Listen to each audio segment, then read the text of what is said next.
Welcome to the Crystal Self-Healer Podcast. I'm Carissa Weaver. On this podcast, we blend the magic of crystals with the science of psychology to help you break free from chaos, ditch the overwhelm, and master your emotions so you can have more energy, get more done, and feel better every day. Get ready to unlock your intuition and restore your true power as we cover how you can transform your life using crystals and self-awareness. Are you ready to get started? All right, let's go.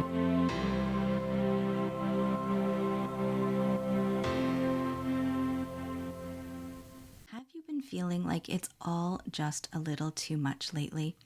The emotional whiplash of being ping-ponged between extremes? The rhetoric in politics moves really fast, while the wheels of politics can be slow.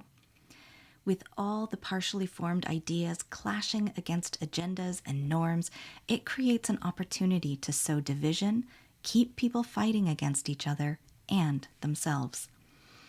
If you've been feeling exhausted and overwhelmed with the current state, don't let politics ruin your life.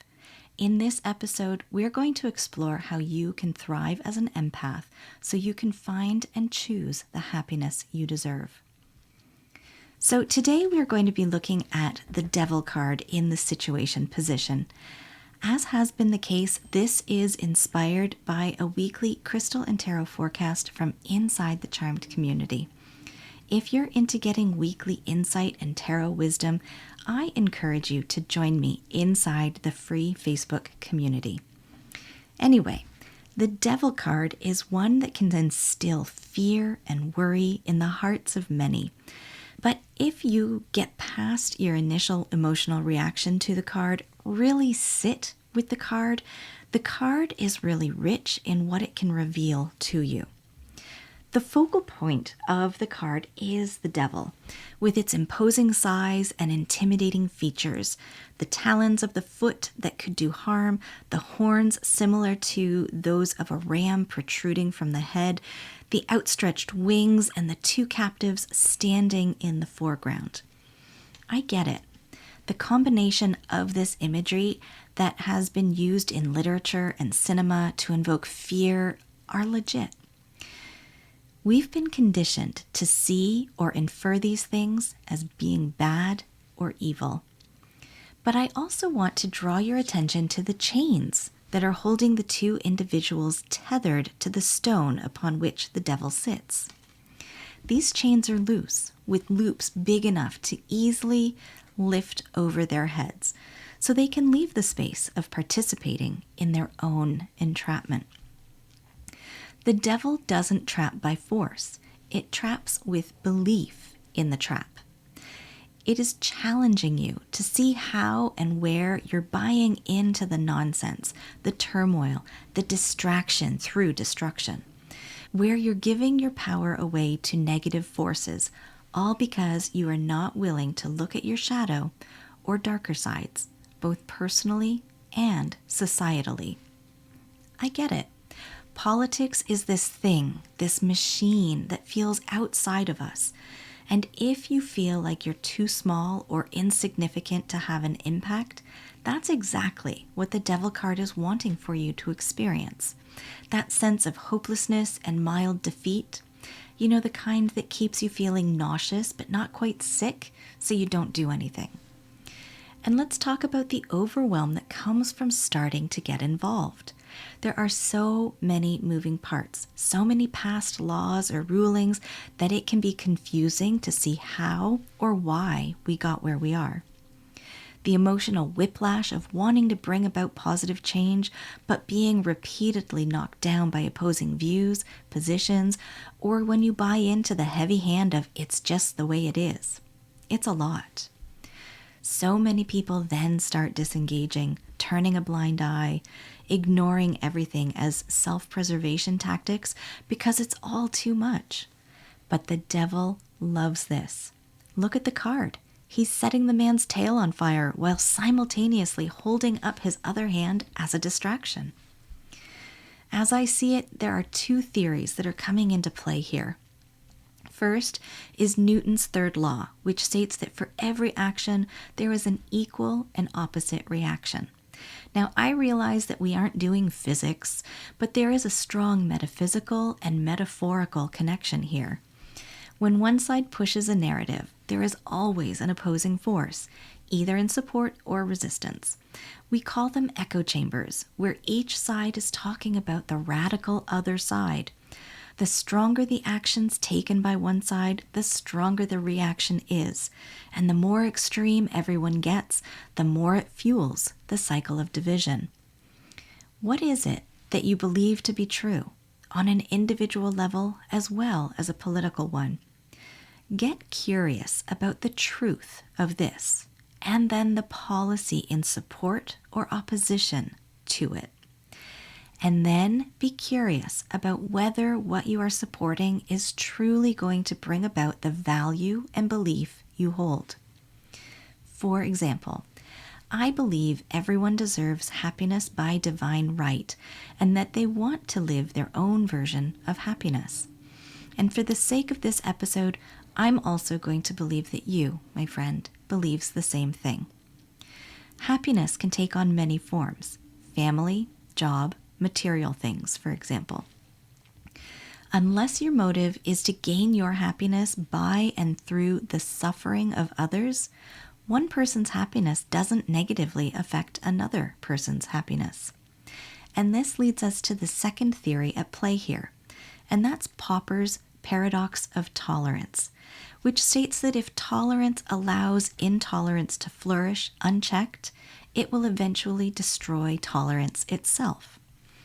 What we are watching is tolerance pushing up against intolerance.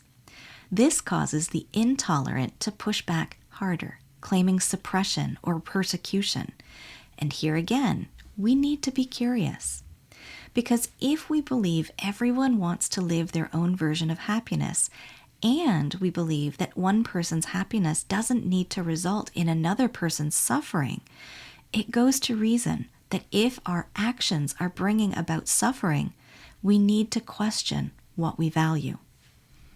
Pushing back, while it may feel good and possibly lead to desired outcomes, it will continue to swing the pendulum and not bring about a lasting balance, and keeps the battle alive. The key is in redirecting the energy into education of yourself and others, balanced policy changes, strengthening community, and not feeding into the emotional vortex. What you can accomplish when you start to question and be curious is you find where fear is driving the narrative, where fear is keeping you divided or fighting or disconnected from what you truly value.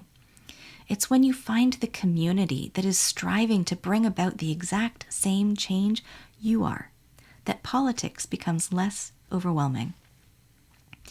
And this is when you get to lift the chains off your neck and tell the devil to talk to the hand as you walk away for the happiness you believe you and every person deserves by divine right. Black Obsidian is the crystal I'm going to suggest as the supportive tool for this shadow work, and here's why. Many of the limitations you perceive are self-imposed, and Black Obsidian acts like a mirror, revealing the hidden beliefs keeping you trapped in cycles of fear and division.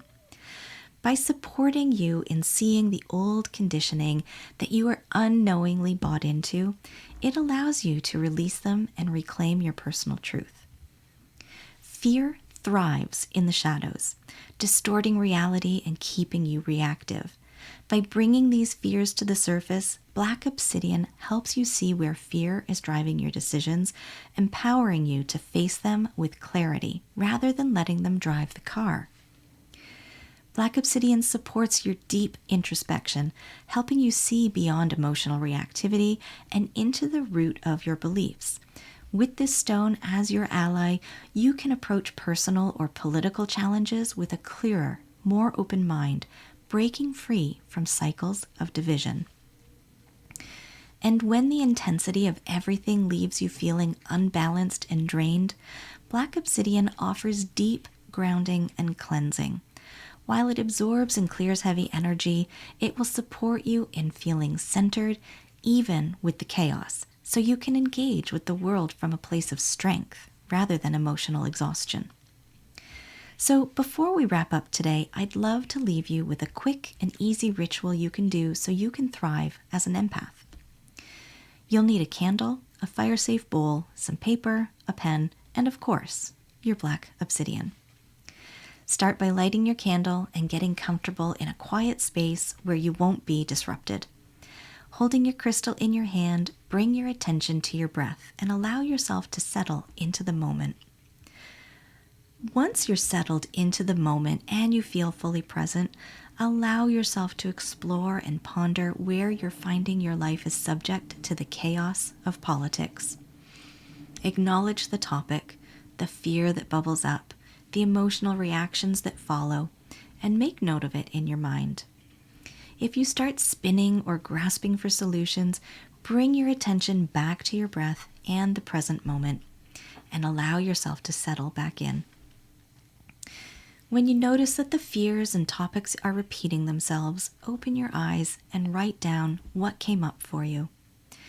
When everything is out on paper, review it and look for common themes or issues that repeat. Write these themes and issues on individual small pieces of paper, and select one of the pieces of paper and light it on fire using your candle.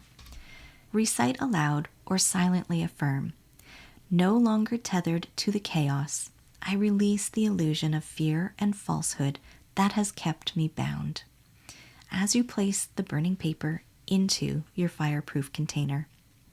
Let it burn fully before picking up the next paper and repeating the process.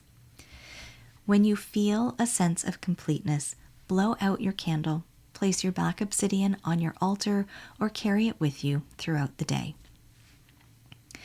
Today's pairing of the Devil with Black Obsidian is from a recent crystal and tarot forecast inside the Charmed community.